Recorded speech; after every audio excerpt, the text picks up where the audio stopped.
empieza a ser respetada en 1982 por ellos. Muchos oficiales argentinos de nuestras Fuerzas Armadas fueron a Inglaterra y fueron bien recepcionados y participaron en encuentros, y el caso para mí paradigmático fue cuando la viuda del capitán Jones lo recibe al coronel Durán, que era el que lo había matado en combate, ¿no? Entonces, él no quería bajar del avión, porque le decían que la viuda estaba ahí, con mentalidad argentina, pensando que la viuda lo iba a insultar. Y ella lo estaba recibiendo y le dice: le agradezco porque por su informe hoy mi marido tiene un monumento y es un héroe nacional. Entonces él le preguntó con toda humildad: ¿pero usted no tiene resentimiento contra mí? Él tiró primero. Si él no hubiera errado, usted estaría muerto. Entonces, tomemos las cosas de otra manera, ni ensalzarnos como si fuera un partido de fútbol y ganamos, entonces somos los más grandes del mundo, ni rebajarnos como que somos inferiores ante la cultura anglosajona. Lo que tenemos es que definir de una vez por todas qué queremos ser. Y eso fue lo que nos dijo San Martín cuando dijo: serás lo que debas ser, o si no, no serás nada. Si la Argentina no es católica e hispánica, no es nada. Ese es el meollo de la cuestión. De ahí viene la importancia de defender la fe y de defender la historia nacional, la verdadera historia nacional. Fíjense este punto de la historia. Nosotros teníamos grandes historiadores: Vicente Sierra, Guillermo Furlon, en algunos aspectos Martínez Zuviría, sobre todo en el año 10, Gálvez, que además novelista de fuste, como dice el padre Noriega, que falleció el año pasado, como decía el padre Noriega, suprimió los diálogos por los dos puntos, reformuló una novela Gálvez. En El Santito de la Toldería se lee en una hora un libro de más de 100 páginas y los diálogos están todos sin decir. Se dice sin decir. Gálvez era un genio. Bueno, y muchos historiadores, que ahora estoy cometiendo una injusticia enorme, me acuerdo de Busanich, así, de Ernesto Palacio, y otros, ahora han borrado todos estos grandes historiadores, hasta el padre Furlon, que fue el que descubrió las actas de la independencia, los han borrado y hay uno solo, Felipe Piña. Único historiador, único, tiene la ciencia infusa de la historia. Bueno, Pacho O'Donnell es un poco más serio, dentro de todo. Es un gran divulgador, como Félix Luna. Félix Luna, un hombre de investigación.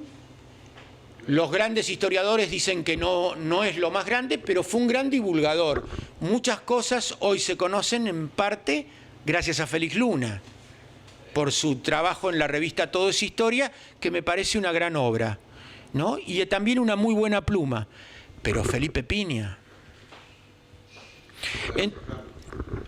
o García Hamilton, las barbaridades, reflotar un juicio de la descendiente de Alvear que estaba loca y que decía que San Martín era descendiente en realidad de mestizo de un indio que qué sé yo, que Alvear, que había sido sirvienta en la casa de Alvear.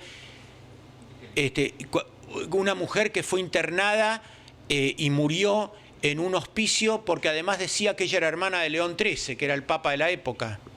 Entonces retoman eso y lo ponen como historia y pretenden abrir el cajón de San Martín y sacarle el ADN para ver si tiene el mismo ADN que otro pariente y saber... Bueno, hay que leer el libro Los chatarreros, la historia y los chatarreros de Díaz Araujo. Bueno, todo tiene como objetivo lo mismo: destruir la historia, para que no sepamos quiénes somos, ni de dónde venimos, ni a dónde vamos. Las tres preguntas del beduino: ¿quién sos? ¿De dónde vienes? ¿Y a dónde vas? Entonces, si somos descendientes de los monos, pertenecemos a una cultura inferior y no sabemos para dónde ir, francamente, ¿qué sentido tiene que exista la Argentina? Ese es el objetivo de demoler los muros que yo le puse a esto. Y también el hecho de restarle valor a la vida, porque quitas el origen y el destino. Y el futuro. El aborto es matar el futuro. Entonces, todo está interrelacionado. Ah, bueno, pero ustedes son conspirativos, ustedes, los católicos nacionalistas, en realidad son conspirativos y lo que buscan es la cuarta pata. No, es que es la realidad. Es esa la realidad. Y los que me vean en la filmación, en la grabación, que piensen todo lo contrario a lo que piensa yo, les digo que sean sinceros y constaten si esto que decimos no es la realidad. Busquen, analicen la falsedad del carbono 14, analicen la falsedad de las teorías darwinianas, que se siguen enseñando, se hace como una especie de apostolado darwiniano. Yo conozco un hombre que ha dedicado su vida a dar charlas así, en el Club de Leones, en los distintos clubes de Leones, en los clubes de Rotary, ya saben todo eso para dónde va, y en todas esas organizaciones bajando líneas del darwinismo. Ahora la última línea que hay que bajar es, ¿por qué no sobrevivieron los Neandertal? ¿Qué los hizo desaparecer? Una de las tantas mentiras de Dubois era que un tipo que lo mostraban todo contrahecho, así, que decían que sería el eslabón perdido, después Dubois, cuando se retrató, lo contó, era un anciano. Era el esqueleto de un anciano. Entonces, todo esto, como mostrar esqueletos de monos como de hombre y de hombres ancianos como si fueran monos, y todo esto, toda esta mala fe que tienen, yo se las digo por este medio, tienen mala fe, mienten, ustedes no siguen la verdad y no son justos. Por último, quiero tocar el tema de qué hacer, porque hasta ahora hicimos una descripción, ¿qué hacer? Miren, si uno estudia profundamente, toda la estructura de mentiras que da la apoyatura a los cambios culturales se derrumba. Pero la verdad es que nosotros no somos científicos. Uno puede leer un divulgador de ciencia, un gran divulgador de ciencia, y decir, evidentemente, los que saben del genoma humano, que cuando se cerró se determinó que todos descendemos de la misma pareja, se tapó. Vieron que se iba a hablar del genoma humano, y cuando se dieron las conclusiones del genoma humano, que las dio Clinton y después Bush ordenó crear instituciones creacionistas en Estados Unidos, porque el genoma humano ratifica que todos descendemos de una misma pareja originaria. Bueno, pero cuando nos adentramos a estudiar esto, si uno no sabe biología, o no sabe química, o no sabe fisiología, o no sabe nada que tenga que ver con las ciencias de la naturaleza, hay un montón de palabras que se le escapan, de conceptos que no entiende, y eso es muy difícil para la mayoría. Yo lo que propongo es exactamente lo contrario. Ya sabemos de que los grandes científicos y la Academia Pontificia y científicos que son sinceros, aunque no son creyentes, han demolido esto. Pero nosotros tenemos que ir a otro plano. Nosotros no tenemos que pelear el plano de los generales. Nosotros tenemos que pelear en el plano de los soldados, que es donde estamos fallando. Por ejemplo, en las escuelas catequísticas argentinas entró la idea de que habría un evolucionismo semidirigido, que parte de distintas especies, y entonces caemos en la misma cosa. ¿Y de dónde salieron las distintas especies? O sea, yo quiero aceptar que hay una evolución real en los animales. Es la evolución que provoca el hombre mezclando animales para mejorar la raza conforme a las leyes de Mendel, o a las plantas con los injertos. Yo conocí un jardinero extraordinario que conseguía rosas de 4 colores, haciendo injertos meticulosos. Tenía un jardín que era algo increíble, porque eran rosas de multicolores, y eran rosas, con olor a rosa, y lo había conseguido por injertos. Ese tipo de evolución sí existe. Miren los transgénicos que hicieron en el INTA para la soja y para el trigo. Pero hay una inteligencia, laboratorios con hombres que están pensando, estudiando, desechando, corrigiendo, todo eso. Ahora, ¿de dónde sale la evolución no certera cuando yo creé especies? ¿Qué es lo que se acepta para tratar de conciliar la Biblia con el calefón? Bueno, sale de la debilidad, de la malformación escolar, donde estos paradigmas no fueron demolidos. Si yo siento que Inglaterra es superior, Liniers fue un mal tipo. Si yo siento que hay una evolución así, pero no razonan, no dicen, ¿y quién hizo las especies? Lo cierto es que la ciencia no confirma la teoría evolutiva. Entonces, lo que hay que hacer es, a un nivel de difusión popular, tirar abajo las mentiras. No dejar pasar una mentira. En el ámbito de la familia, cuando vemos que los chicos vienen con del colegio con la carpeta o el cuaderno con una mentira histórica. Tenemos otro caso concreto de una mentira histórica clara, el tema de la campaña al desierto, ¿no? Roca mató indios, eso es lo que dicen todos. Roca no era el presidente de la nación, era el ministro de guerra, estaba obedeciendo una ley del Congreso Nacional de las dos cámaras ratificada por el presidente, que era una de las personas más buenas que tuvo la política argentina, que era Nicolás Avellaneda. Habían hecho miles de intentos de pactar con las distintas tribus. Las tribus se peleaban entre sí, recibían armamento de Chile. Lean el libro La guerra de las vacas del doctor Ras, La guerra de las vacas, que tiene planos y todo, muy excelente libro, donde le demuestra cómo después de cada malón había un gran remate de vacunos en Chile. Bueno, se olvidan, estos que defienden los derechos humanos y se lloran por los indios, se olvidan de las 3.500 cautivas con las que entró Roca a la ciudad de Buenos Aires, que habían sido raptadas, violadas, todas con madres de producto de estas violaciones, habían sido madres en las tolderías, donde vivían lo que relata José Hernández en el Martín Fierro, cuando presencia el ahorcamiento de un chico con las propias tripas del chico delante de la madre. Bueno, que les desollaban los pies para que no puedan huir, y que Roca las rescata y las devuelve a sus familias, a estas pobres 3.000 desgraciadas. 3.500 mujeres. Eso se lo olvidan.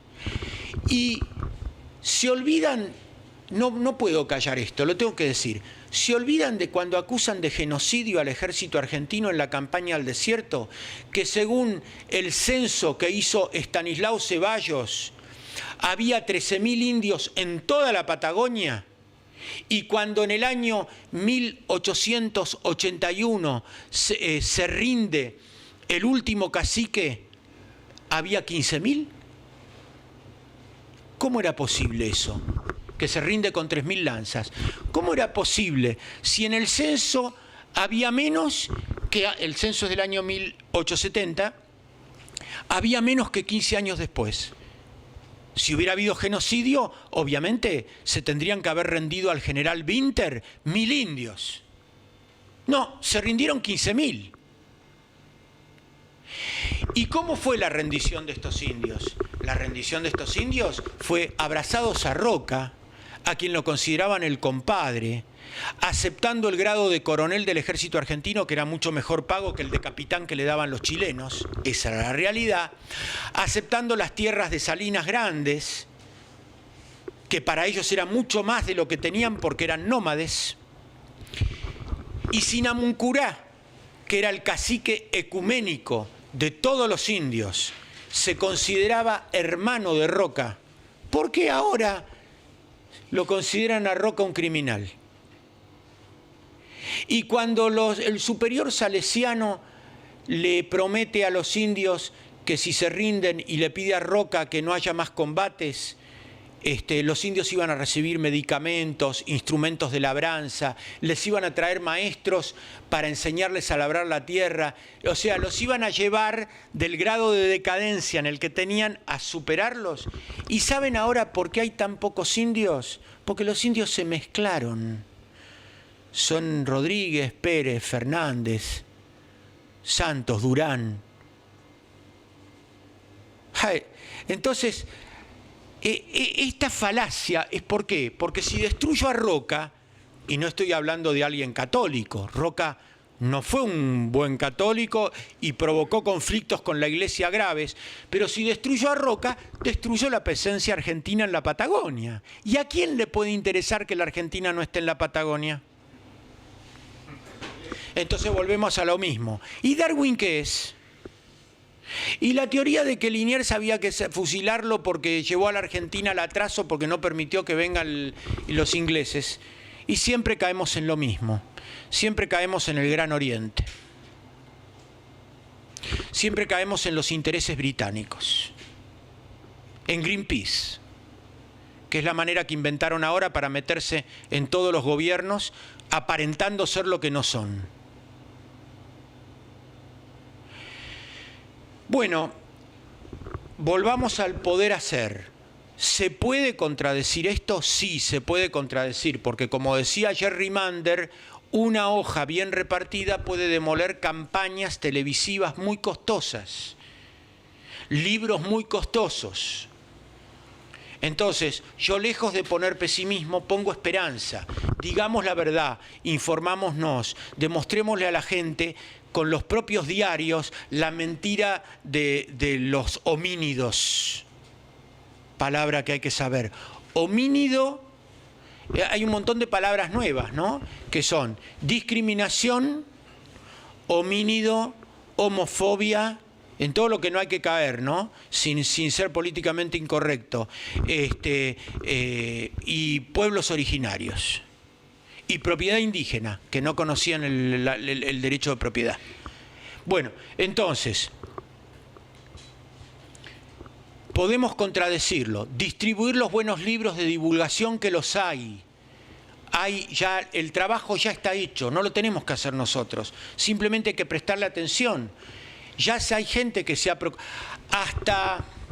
Miren, hasta este periodista Rolando Hanglin tiene escrito 2 artículos en el diario La Nación, lo pueden encontrar por internet, que demuestra la falacia de lo que se dice con respecto a la Patagonia. Yo soy un amante de la zona del Comahue, fundamentalmente de San Carlos de Bariloche y San Martín de los Andes. Existía en el centro cívico el Museo de la Campaña al Desierto y de la Patagonia. En la planta baja estaban todos los uniformes de los generales que habían participado en la campaña al desierto y armas que se usaron en la campaña al desierto. El segundo piso estaba dedicado a los indios de la Patagonia. El tercer piso estaba dedicado a los animales, flora y fauna de la Patagonia.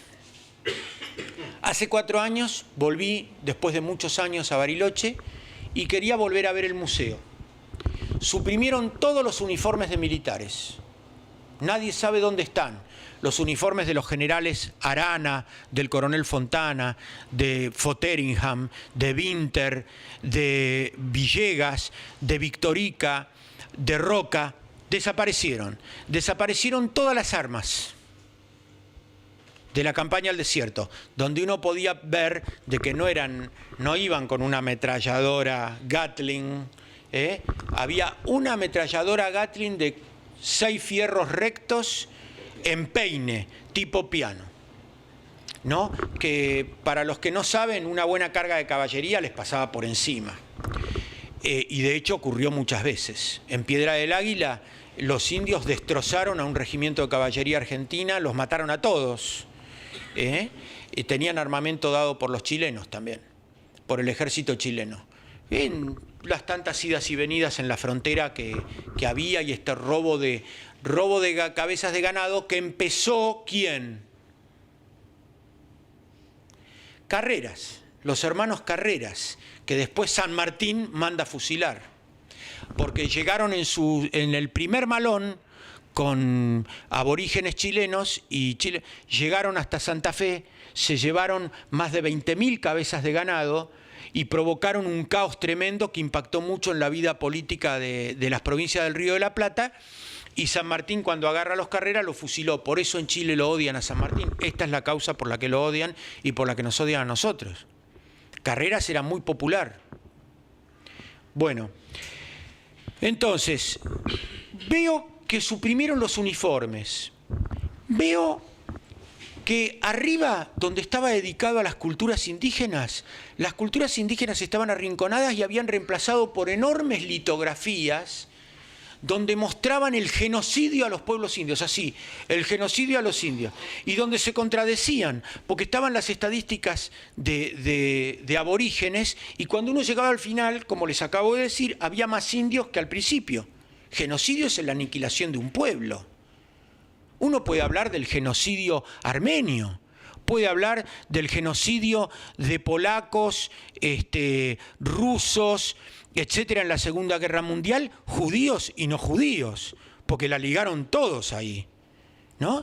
Por supuesto que se puede hablar de genocidio, pero de genocidio donde hay 13.000 indios y después hay 15.000, donde los combates producían 30, 40 muertos, donde, como en el caso del coronel Fontana, para evitar matar indios y evitar muertes de sus hombres, desafía al cacique cuerpo a cuerpo en el Chaco, porque la campaña del desierto no terminó en la Patagonia, terminó en el Chaco, y le escribe Mitre: me he enterado que en el combate con el cacique ha perdido un brazo, si quiere está relevado, usted ya es un héroe nacional. ¿Y qué le contesta Fontana?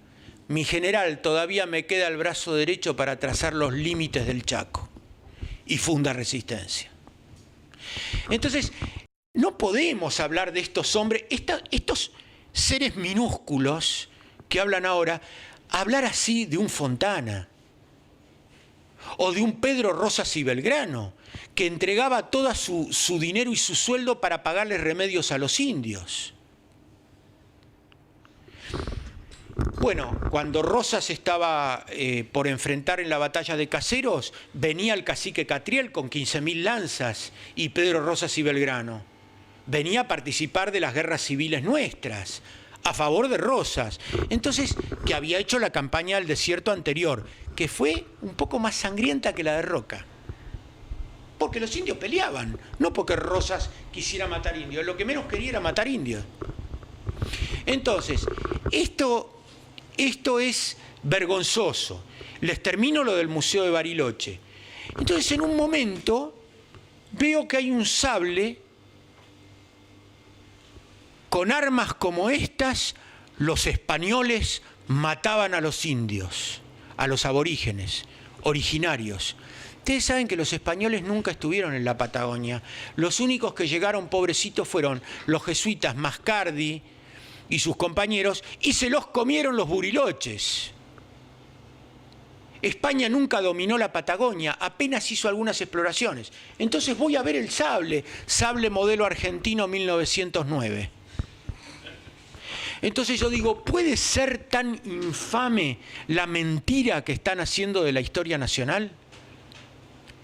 Tenemos la obligación de volver a publicar los libros de Furlon, de volver a publicar los libros de Sierra, por lo menos así se hizo América, de volver a publicar los de Federico Ibarguren, que me lo había olvidado cuando nombré a los historiadores de fuste que tuvimos. Las obras histórico-literarias de Gálvez, El gaucho de los Cerrillos, La ciudad vestida de rosa, El santo de las tolderías.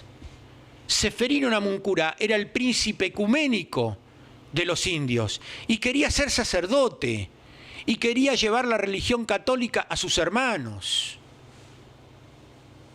¿Saben ustedes cuál fue la causa de mayor mérito en el expediente de Seferino Namuncurá para beatificar lo que encontraron 3 papas?